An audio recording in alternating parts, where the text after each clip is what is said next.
So you reach the point where you feel like a person that you love, for some reason, y'all just not rocking. Like when you try to talk to each other, it's like oil and water. Well, this week on Motivation and Confidence, we're going to explain to you how to become a more effective communicator. Stay tuned.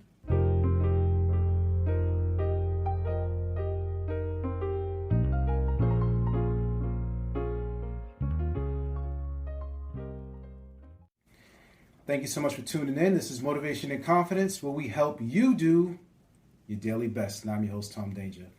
Back this week with a new episode. And as always, please like, subscribe, and share. Thank you very much to everyone that has been reaching out to us. Again, we strongly encourage you to submit your questions.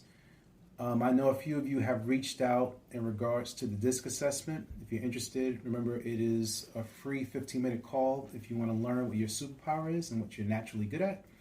Go to the website, www.tomdanger.com, contact form, put in your information, and just put DISC or superpower, and we'll reach back out to you to schedule a call.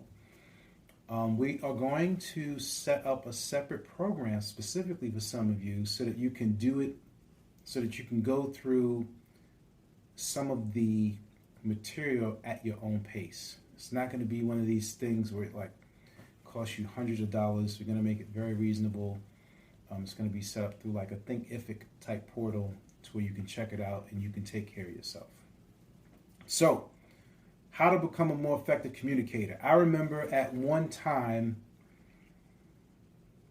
man, me and my daughter, we just would not jive. When it came to sitting down and talking, it was like, it would always start out calm, and then all of a sudden it would just escalate, and the two of us would be yelling at each other. And I know that it didn't help anything. It did not help anything. So what I had to do was I had to take self-inventory. I had to figure out, like, why am I raising my voice? Why am I being so aggressive? And I know that some of you may feel this way. Some of you may, on the flip side, when it comes time to express yourself, it's almost like you shut down. So let's look at it this way. So like my daughter, she was super, super emotional. She would wear her heart on her sleeve and she would show all her emotions. Me, on the other hand, I am like very logical. So I don't really use emotion when having a conversation. I focus on logic over emotion, whereas she's emotion over logic. And when you put the two together, it's almost like two forces that are pushing into each other at the same time, because both of them want to be heard, but in their own way. So it's like the emotional person wants you to hear about all their feelings, what they're going through, the ups and the downs, right? And then on the flip side, you have the logical person that's just looking at it like, well, why do you feel that way? Why can't you do something to change it?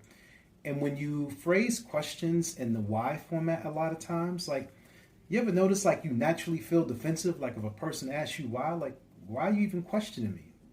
You know, so if you don't get anything from this podcast today, I'd like for you to consider, do you need to use the word why when asking questions? Because another way to look at it is, if you're dealing with a person that is super emotional, ask questions that are what and how.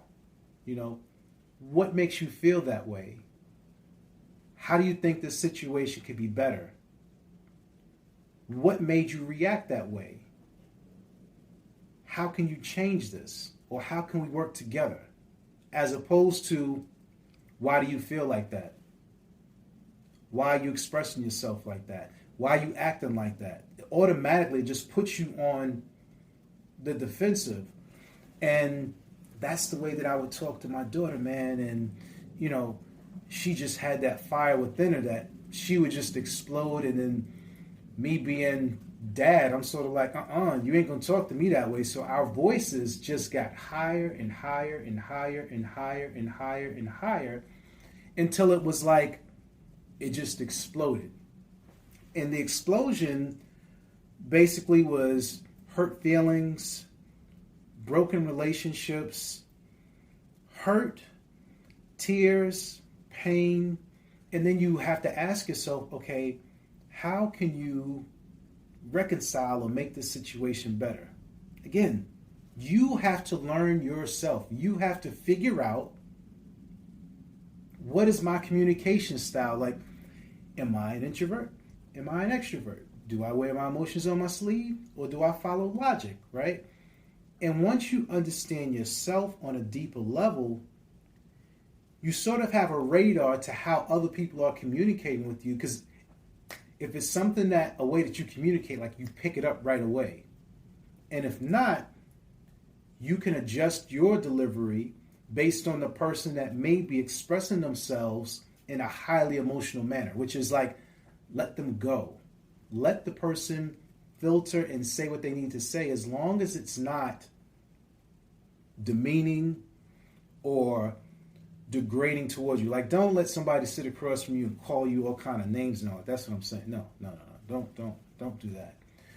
But it takes a big person to allow another person to express themselves in a neutral space. And I think the space is key as well. Like, if you are known to have a disagreement with somebody, and let's say it's like your significant other, and it's always at home when you have like heated discussions. When it comes to having an important discussion, go out to the car. Go outside the house. Don't sit in the house. Don't sit in the environment that has already become sort of like an incubator for that type of behavior. Remove yourself from that environment. Sometimes it's like going to a coffee shop. Like, if you're out in public, if you can control yourself. Some people are so highly emotional that if you bring them out in public, now they're just putting your business all on the street. No, you don't want that. Again, if the two of you can agree that you're going to have a discussion that's open, and that's very key, open. I know that some of you deal with your parents, and sometimes parents, when they get older, they don't be trying to hear nothing. It's sort of like, I've done this my way growing up. I know better. Why are you acting so weak? Why are you acting so emotional? And we have to be mindful that kids didn't grow up the way that we grew up. As parents, you always say like you want your kids to be better than you. So you can't put the same expectation on your kids as far as when you were growing up. Just because you had to walk 10 miles with no shoes on to school in the snow and get a loaf of bread and work 12 jobs and only sleep 4 hours and, not learn to deal with your emotions, just sustain and survive, that's you. You didn't raise your kids to do the same things that you do. So you have to be mindful that this generation can be a little bit more sensitive. They are actually more in tune with their feelings. We're not raising soldiers. We're not, raising people to be emotionalists. We want them to be in tune with their feelings. So it's important for you to hear them out as well as hear your own feelings out. We have a very bad habit of getting through the day. And getting through the day is, do what you got to do so that you can survive. Do what you got to do so that you're distracted from whatever is going on. And when you have that continual distraction and you don't recognize your emotions and your feelings, now you don't know how to feel or how you express yourself once those emotions come up. So it's important again for you to take the time to really allow yourself to feel and figure out what those emotions are, and more importantly, to learn the proper words to express those particular feelings so that you can communicate those to other people. That's my spiel.